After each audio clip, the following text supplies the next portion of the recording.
রংপুরে রাজনৈতিক ভূমিকম্প, তৃণমূলে ভাঙনের ঝড়, একসাথে ১০০ পরিবার বিজেপিতে যোগ, শুভেন্দু অধিকারীর হাতে শুরু হল নতুন অধ্যায়। রংপুর আজ সাক্ষী থাকল এক ঐতিহাসিক মুহূর্তের। রাজ্যের রাজনৈতিক আকাশে যেন বজ্রপাত, তৃণমূলের ঘরে ভয়াবহ ভাঙন। দীর্ঘদিন ধরে সবুজ পতাকায় মোড়া এই এলাকা আজ গর্জে উঠল গেরুয়া রঙে।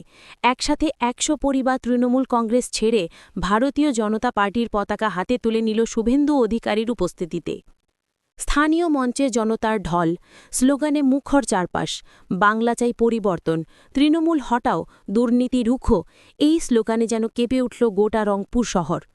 নতুন যোগ দেওয়া পরিবারগুলোর দাবি, আমরা তৃণমূলকে বিশ্বাস করেছিলাম, কিন্তু দুর্নীতি, টোলবাজি আর গোষ্ঠীদ্বন্দ্বে দলটা ভেতর থেকে পচে গেছে।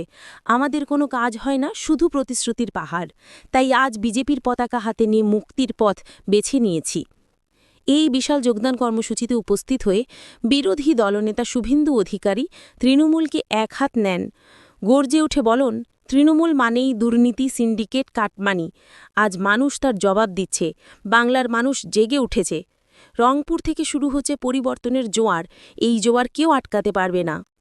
শুভেন্দুর বক্তব্যে জনতার করতালিতে ফেটে পড়ে অনুষ্ঠান মঞ্চ।